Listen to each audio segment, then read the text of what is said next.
Hey, it's Kevin Lawton with the New Warehouse podcast, bringing you a new episode today.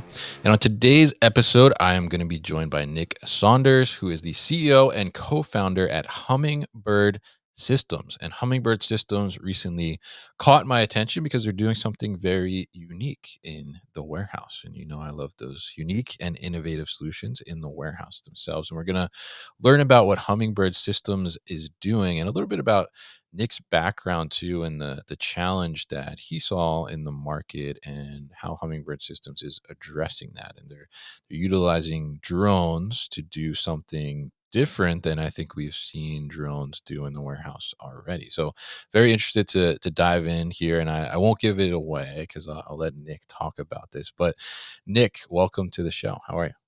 I'm good. Thank you for having me. Definitely happy to get you on. Excited to talk about what you're doing with Hummingbird and what that's all about. But I guess before we fully dive into that, let's get an understanding a little bit of your background, because you've been deep in the logistics industry, we could say, for quite some time. So tell us a little bit about your background and your experience in the industry. Yeah, absolutely. So previous to kind of getting specifically into the industry, I founded an apparel and accessories company, a multi-channel company. Got my first taste of kind of the online warehousing and fulfillment portion of Mm. kind of the the industry, and so I had an understanding from the customer side coming in.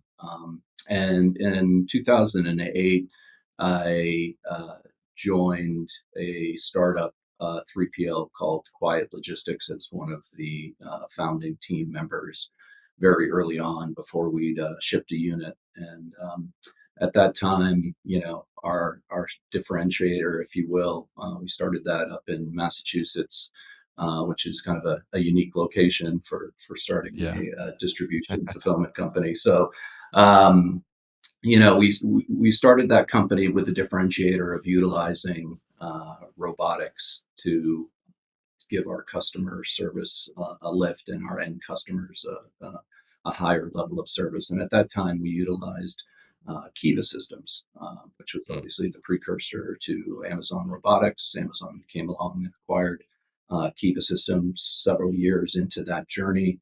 But we were. It was a great crucible of learning in terms of, first I started on the sales side, and as we kind of started to really explode, one of our early customers was the Guild Group, which was Mm. on its way to Yeah. unicorn status, and also presented an incredibly unique and complex supply chain problem for fulfillment. Yeah. The flash sale model, secondary goods coming in, many of them unlabeled, and also on a time sale that had to be, captured, received, labeled, put away, picked, packed, and shipped out the door. So, it created kind of a fantastic ground level learning experience to kind of begin to understand all facets of what it means to be delivering a high level of service to customers in the direct to consumer space. With Quiet, I cycled in as we exploded in growth. And I built out the customer success team, which was a considerable differentiator for us in the marketplace. I think, heretofore it was a little bit more challenging for uh, brands and retailers to get kind of a high level of customer service. We were also focused on very high average order value brands and goods. And we were delivering an experience that was non-commoditized and very high level comparatively to a lot of our competitors at the time. So, using the robotics and kind of that was a significant differentiator. I also ran kind of all the customer integration systems wide and oversaw that. And we started to scale.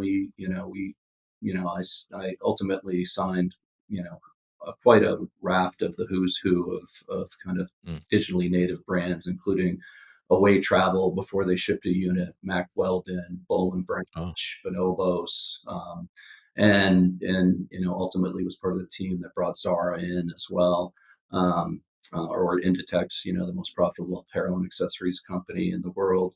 And so as we started to scale and grow, we were really kind of cooking with gas, as it were, with the Kiva systems, and we invested in a large install, and then Amazon came along, bought Kiva, and hey, great pat on the back, reaffirming kind of, hey, you chose the Yeah. good solution, because we're the only 3PL in the United States using Kiva systems at that time. But obviously a kick in the gut.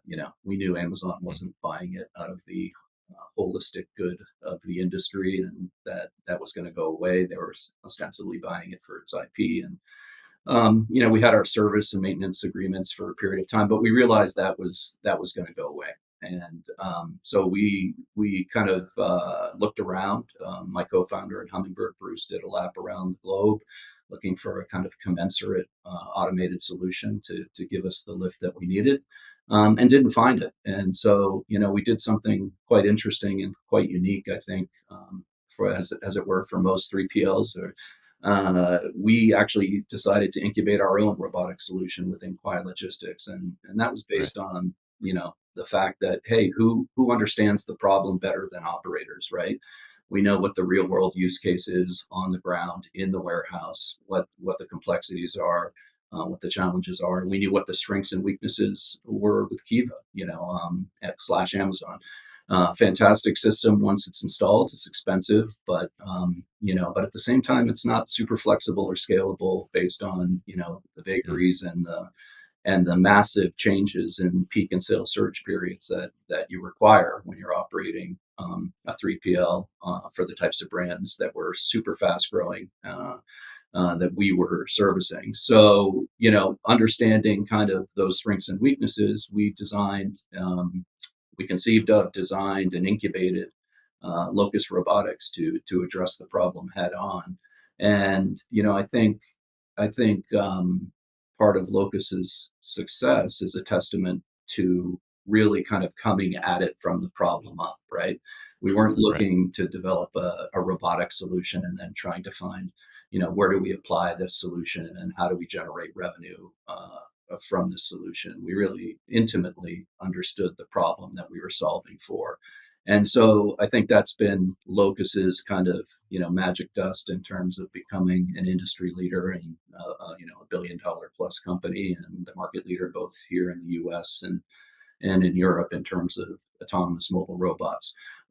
So we eventually, it obviously made more sense to split Locus off as a separate company. I ended up, Mm. a lot of our team ended up going with Locus uh, to scale that company. I ended up staying with Quiet Logistics and kind of growing, concluding the journey there, growing it, selling it twice, once to the related companies out of New York, Stephen Ross's company, and then the second time we sold it to American Eagle Group uh, Right. here in Pittsburgh, ironically enough. So my journey kind of ended there, and myself and my partner in this endeavor, Bruce Welty.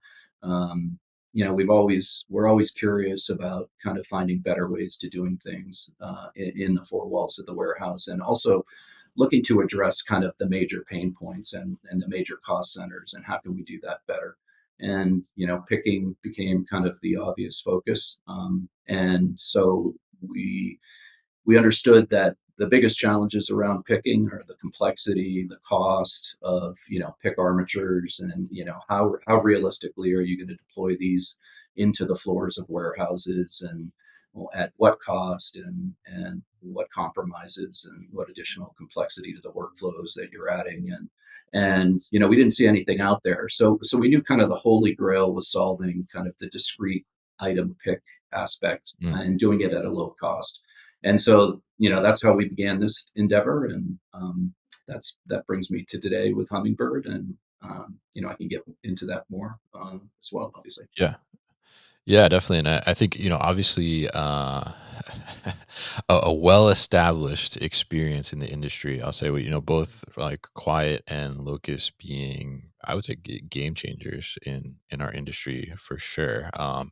And definitely, give a shout out to Bruce as our first podcast guest Yeah, ever as well. absolutely. But it's great to hear kind of that experience, and I think you touched on something there, which I think is really important. When you mentioned, the success of Locust coming out of a problem set that you had in your own operation, essentially, right? So, and I think that Locust, you mentioned kind of a look at picking there, and that's kind of how things came about, and you're focused on picking now with Hummingbird Systems again. So tell us a little bit about um, the problem really that you saw from the operations perspective that led to the founding now of Hummingbird Systems, and I guess tell us a little bit too about what Hummingbird Systems is as well. Yeah, you bet. So, I mean, there's when it comes to robotics and warehousing, there is kind of that hype factor, right? And I think that both Bruce and I were skeptical of kind of a lot of the solutions that kind of were presenting themselves in the real world, and realizing that in time you'll get there. I mean, you look at like the humanoid aspect that's going on right now. Right. Eventually, it'll get there, but and I can speak to more of that in terms of whether I think that's the ideal form factor to solve kind of moving product through a warehouse or not. But so this in the smart robot space and kind of the aisle picking space, collaborative aisle picking of automation. We see kind of two gaps to attack, or two cost centers. Two of the largest cost centers in running a warehouse are what? Labor and real estate. And on the Yeah. labor side, this is becoming a reality pre-COVID. It's only accelerated, as we all know, in terms of, people just don't really want to do these jobs anymore in this country. It's a challenging work environment. The pickers are running around, all day long, and it's exhausting, and it wears on them. And beyond that, the availability of the labor is a massive challenge. And then even when you add in the realities of the peak and sales surge period, where you're having to scale up and pay very high labor wages, especially in kind of distribution areas where lots of warehouses are competing for this type of labor, it becomes even more challenging. And then the quality of this type of labor has Mm. been declining steadily as well. So you spend all this investment in teaching training someone, getting them up to speed, and then they're not doing the job at the level that you need. And it's such a low margin business. Right. Running a fulfillment facility, like every touch, every movement, every minute, every second matters in terms of maintaining a margin. And obviously with the kind of the types of companies that I'm used to working for, they deliver free shipping. They have lots of costs up the supply chain from us, and so if they're going to squeeze costs, they squeeze them down to the warehouse. So that factor in terms of human labor, addressing that cost. And then on the kind of the vertical side, there's so much unused vertical space within the four walls of a warehouse. Most operators in brown space environments have invested quite a lot of money in the infrastructure for their racking. But at the same time, you start to put units higher, then it's going to take more time, cost you more money, and erode your margins on what you're looking to execute. And so, looking at those two big buckets was kind of what we were looking to solve for. Find and create a low cost aisle picking solution that's accessible to everyone, not just kind of the large organizations who are willing to spend a ton of Okay. money on infrastructure for an ASRS system or something like that. Yeah. That's going to give their operation a lift and truly address the problem at work without kind of disrupting their workflows or requiring a huge infrastructure investment. And so that was the jumping off point for kind of how we approached it. And, circling back to what I described before, obviously the holy grail is kind of how are you going to pick these discrete units, right? There are solutions for moving cartons around in an automated fashion. Sure, even those can be exorbitant, and there's not a kind of a full adoption in terms of universally doing that in a warehouse. But so we saw the need to kind of solve that. We came up with a way to solve the picking problem, but at a higher level, and jumping back for a second, the idea was utilizing drones, because drones, Mm, on the kind of picking aspect, can simulate the degrees of freedom of a human wrist, right, with roll, pitch, and yaw. mm, So you can articulate and be precise in terms where you're trying to pick something, right? And the added benefit is that you're unlocking all that vertical storage space that now can become a fast moving pick location that you otherwise were underutilizing. I mean, you're already paying for the square footage that the racking is sitting on, right?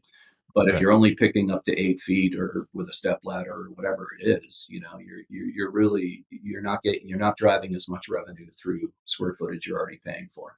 So drones, originally the idea was to take kind of an extending arm, very simple solution that reached up from an ground-based AMR, but then it became apparent, like, well, with kind of the progress in drone technology over the last decade, and specifically over the last 4 to 5 years, obviously in the Ukraine and elsewhere, in military usages, et cetera, the opportunity to utilize drones and utilize kind of their abilities as they keep progressing at this rapid pace became apparent. And so, at that point, came up with the idea, hey, let's mount this pick solution that we've come up with on a drone, remove the human picker from the process. So, you're getting rid of that labor completely on that workflow. And now, we'll be allowing our customers to really fully utilize the square footage that they're already paying for and drive more revenue through that square footage.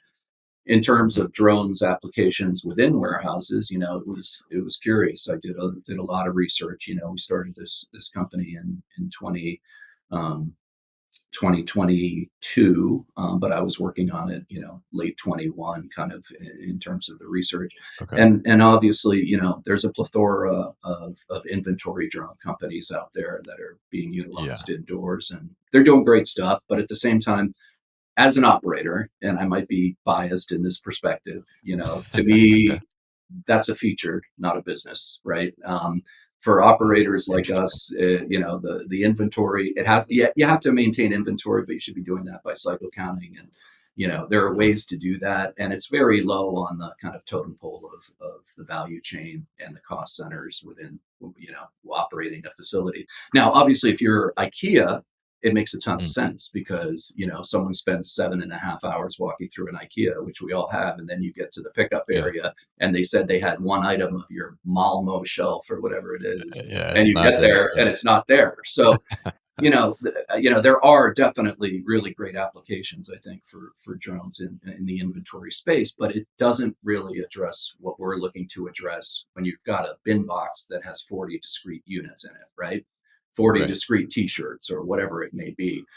And so, we just conceived of and came up with this way to pick, which is unique and proprietary, and to do it efficiently and at a very low cost and keep it simple. Because that's kind of also the tenet that I tell all my engineers.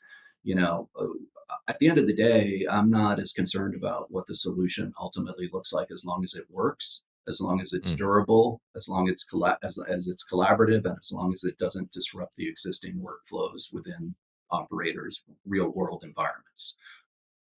Mm. Very interesting there, and I think that it's super interesting that you chose the form factor and the application to be a drone in a sense, and when I first saw the video of it a couple weeks back, I Yeah, think on LinkedIn somewhere, it caught my attention because that exactly what I thought. What you just said was like, oh, I've only really seen drones in the warehouse being utilized for inventory management, right? And now right. this is like a totally different way to look at it and leverage it, which I think is really interesting. But I do want to ask you because I do have maybe a little insider info that someone told me in the past, in that I know at Quiet, and I don't know if this was during your time there or what, but I know at Quiet you guys were leveraging, and maybe they're still leveraging, a product called Palette Pick Slots, right? Which is, you know what they are, yeah. Yep. Yeah, and they told me one time that they specifically made these higher units for quiet. So I guess I'm curious, were you involved in that? And has this always been kind of I guess an itch to, create higher picking bins, and how do we make them accessible, that you've been trying to scratch now for for a while in a sense? Yeah, I mean, it's definitely an itch that I've been trying to scratch for a long time. I was not there Yeah. when, Okay. that was All going on right. in LA, and but I mean, Yeah. it's, I think every operator is, in that environment, when you've got this massive influx of product coming in for peak and sales surge period, and it can make or break your season in terms of, Mm.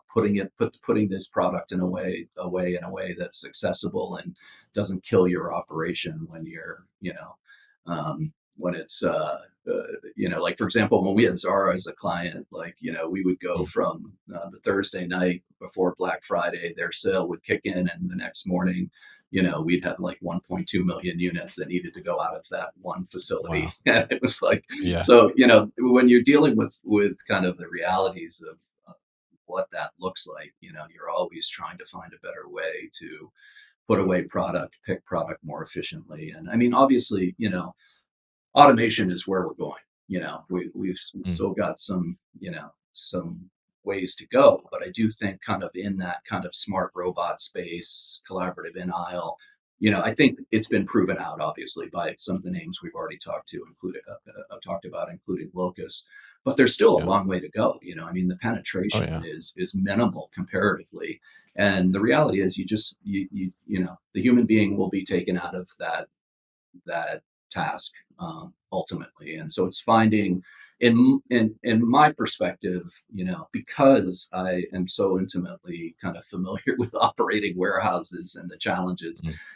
it's a way for me. It's about finding a solution that works, that's low cost, and that's going to work with other existing systems and workflows you have in place. And so, you know, that was the wellspring, and kind of continues to be the goal today here at Hummingbird.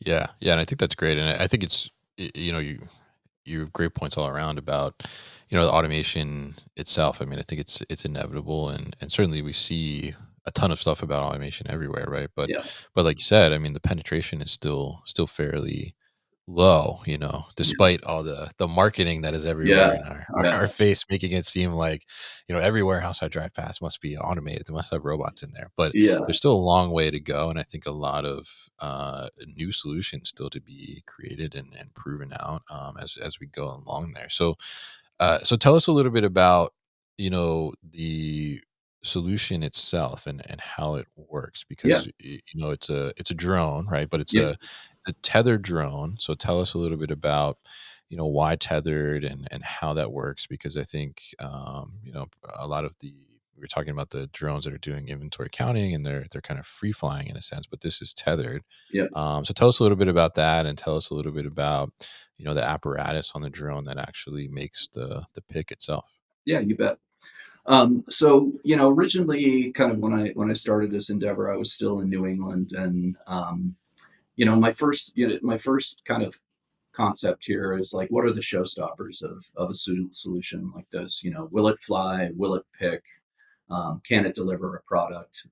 Can the drones fly, within the workspace safely, and not collide, multi-agent collision avoidance, things like that. And so when I began, I found a great, very talented software engineering team and drone experts in Hungary, believe it or not. And my first Mm. two goals were, here, proof of concept one. Can a drone take off autonomously, fly, and pick an item out of a bin box? And then proof of concept two, can multi-agent drones free flying to locations within an aisle, fly, pick, and deliver the item to a drop point? And we were very successful in doing that, with the free flying drones. And free flying drones will still be part of our solution, but ultimately, um, the realization is drones have come a long way, but you're still dealing with battery technology. and the battery technology Mm, for okay. flight on time task is limited comparatively. The best you're going to get when you're lifting items and moving around is maybe 20 minutes, and then you either have to recharge at a docking station with a hot battery swap, or you have to you have to just replace that in line with another drone that's flying in while it's doing that. So, and then you're dealing with a multi-agent collision free flying as well. So it became apparent that, and we had always conceived of kind of a heterogeneous system with kind of a tether, and some drones free flying. Like the free flying drones can do inventory counting. That's one thing that's an important differentiator. We'll be able to do inventory as a value add because we already have the cameras and the ability to do it.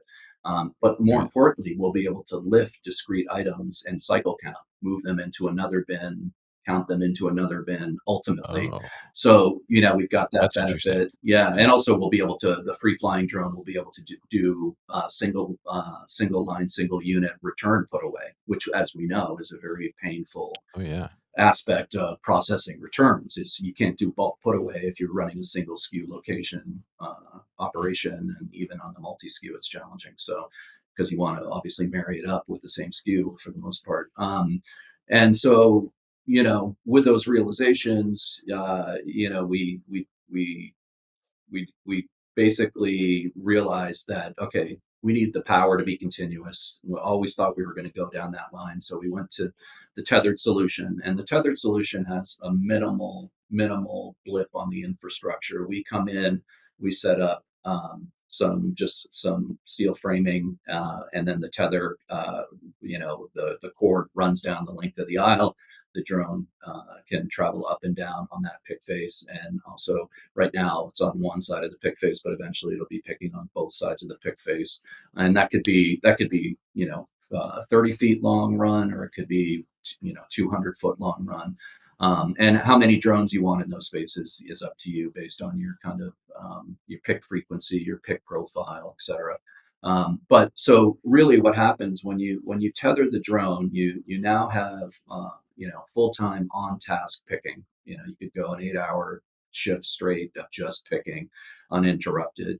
The other beauty is that the pick itself, the tether itself, and the trolley system on the wire is spring loaded. So now you're offsetting anywhere from 7 to 10 pounds of the actual drone and whatever it's carrying. So you're getting a benefit there, Oh, okay. that kind of gives you that lift, and you're kind of eliminating a lot of the complexity in terms of multi-agent collision avoidance. You can imagine these drones, which kind of are just under kind of a meter square, um, are flying down multiple aisles, and it's we're working on that too, and we'll get there eventually. But again, going back to the kind of tenet of developing a system that's practical, modular, and works, and is bulletproof in a warehouse environment, which is a tough working environment. So the tether kind of addresses all three of those things immediately, and allows us to really kind of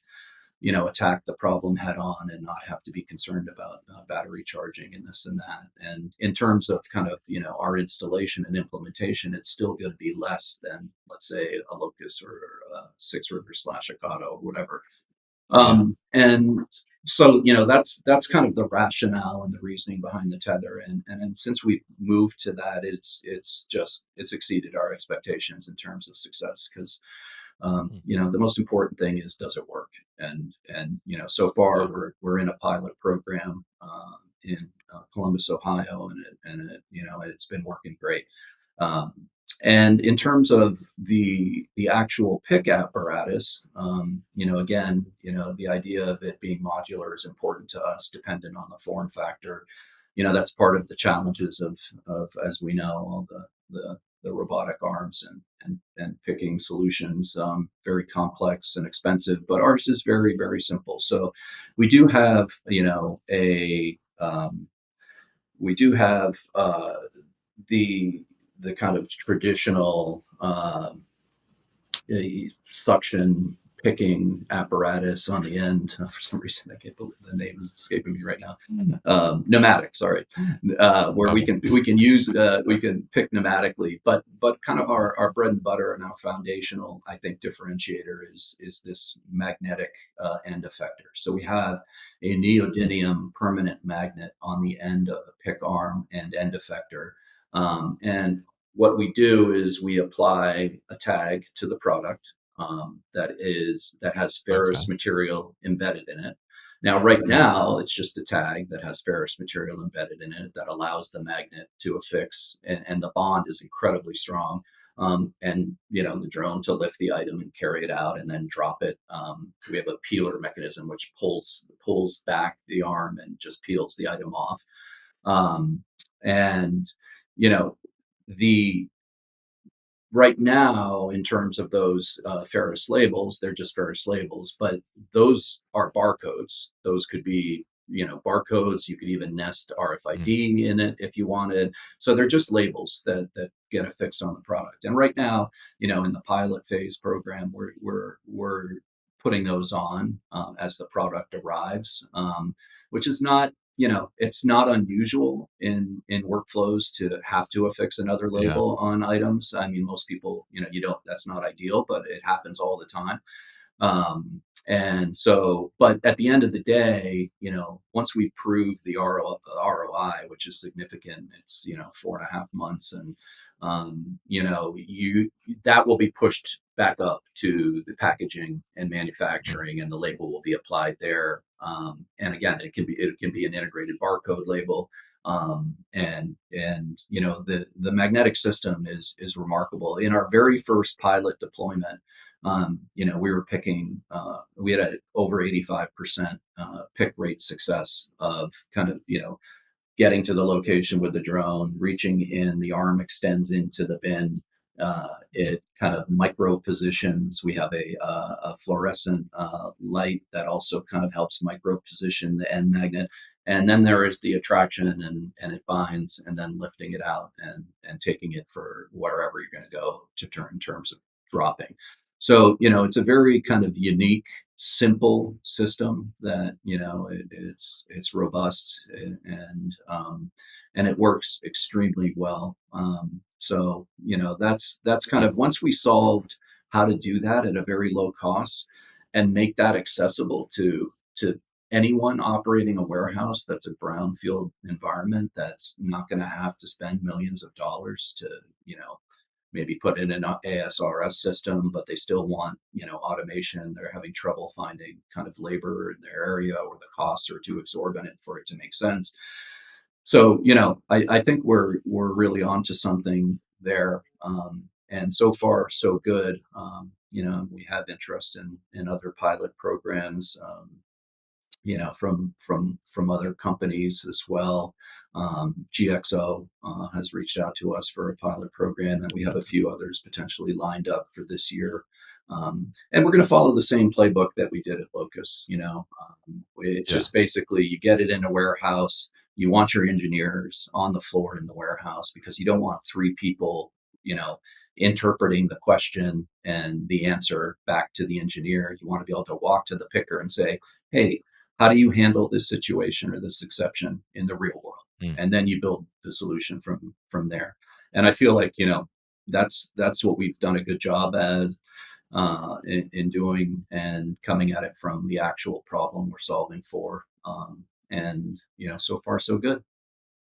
yeah. Yeah. Definitely. And I think it's a very interesting approach to picking. Definitely Yeah, very different from, I think, most of anything I've seen before on the market. And I think, and I love the approach there too that you just mentioned of, go to the picker and ask them like, well, what would you actually do in this situation, and then right. how do we, work around that, and figure that out, and add that to the solution itself. So very interesting there too on the tethering, because obviously I was thinking like, okay, well, this must be from a power perspective, but it sounds like additionally that allows you to increase the payload essentially that you can Absolutely. carry on the Absolutely. drone, right? So tell us a little bit about that. I mean, how much weight can one of these drones actually handle?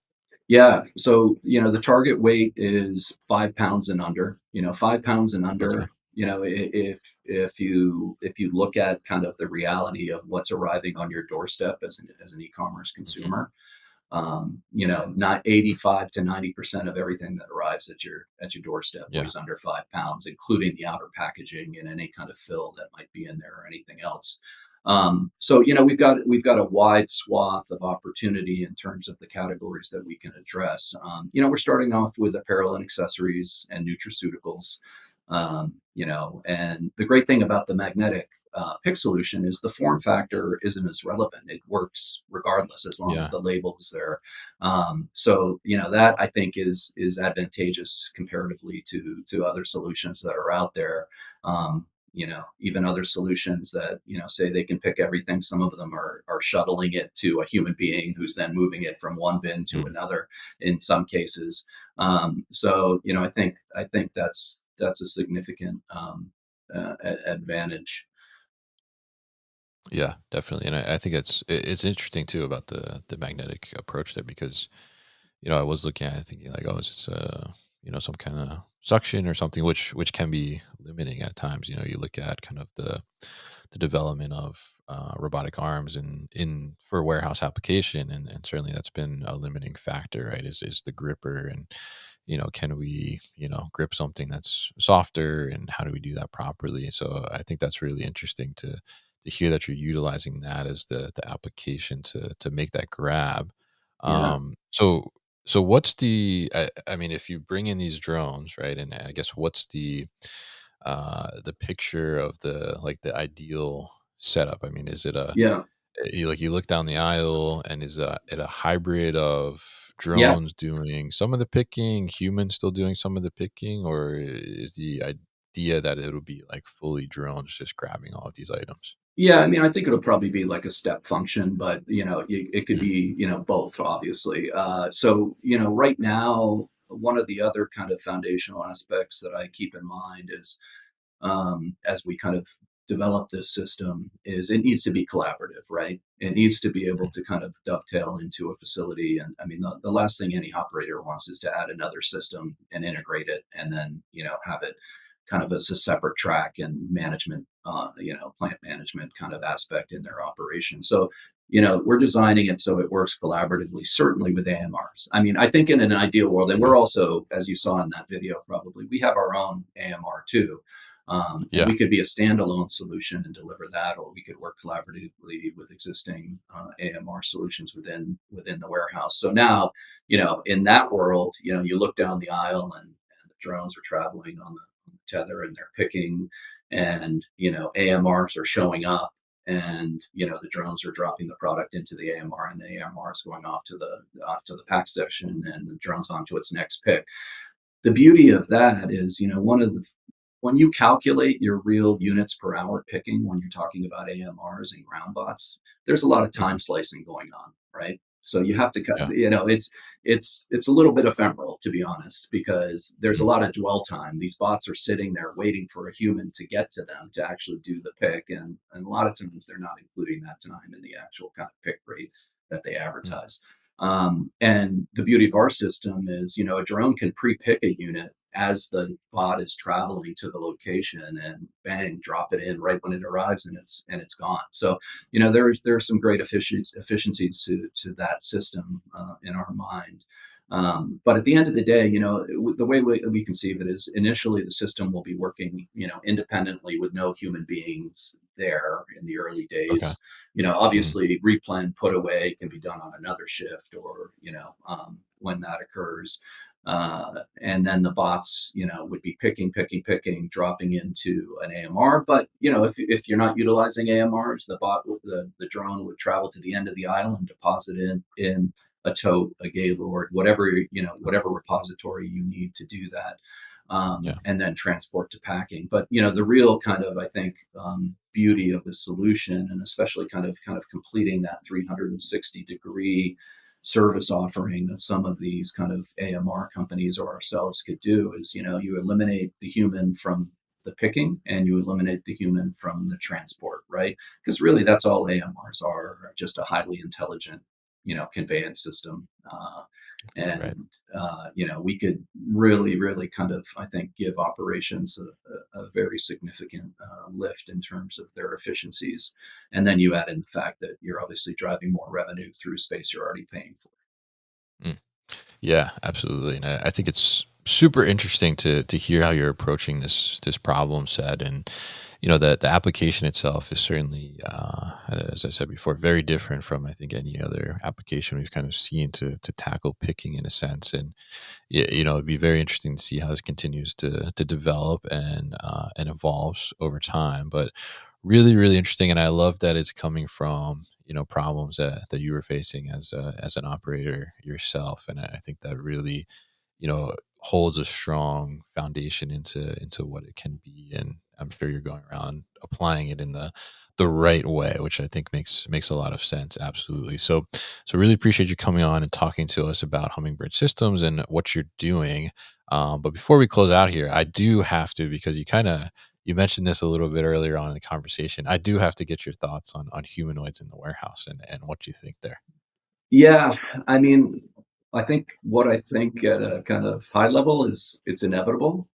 What I Okay. think kind of as an operator and from that perspective, I just don't think it's the most ideal form. If you're going to design a Mm, system to transport discrete units or cartons, in a warehouse, is the human form the best way to do that, right? The human right. body kind of concept. And I don't think it is, but at the same time, if they can build them cost effectively, and certainly many of the aspects of our world are designed for the form factor that is the human being to use. So I think that I think it's inevitable. I think it's happening. I think our system can work collaboratively with humanoids.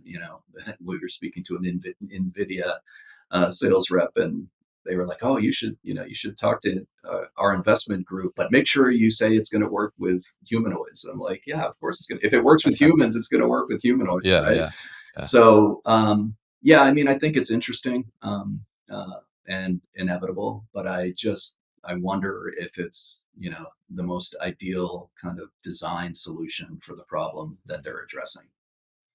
Interesting. Okay. Yeah, yeah. I was curious your thoughts there because you mentioned it earlier, so I was like, oh, Yeah, I gotta yeah, see what this guy's thinking. Yeah. yeah, All right. Sounds very good. So Nick, I really appreciate you coming on the show, and definitely looking forward to seeing what the future of Hummingbird Systems looks like, yeah. and see those drones flying around the warehouse picking those goods. So, if people are interested in learning more about Hummingbird Systems, what's the best way to do that? Just reach out directly to me. My email is nsaunders@hbird.tech, or LinkedIn as well. And I'm happy to share more. We're entertaining different paths to growth. We're still we're not commercial yet, but I think we'll be commercial in the next year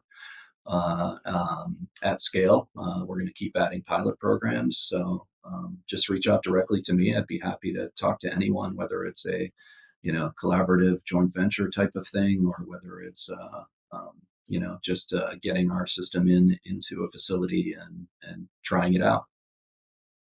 All right, awesome. And we'll definitely put all that information in the show notes as well as at thenewwarehouse.com as well, so people can easily find it. And we will also link to a video of the system in action at thenewwarehouse.com as well. So be sure to check that out. So, Nick, thank you once again for your time on the show today. Yeah, my pleasure. And thanks very much for giving me a platform to share more about a solution that I think is pretty exciting and different. Hey guys, thank you so much for tuning into today's video here on our YouTube channel, the New Warehouse Podcast, and I appreciate you tuning in.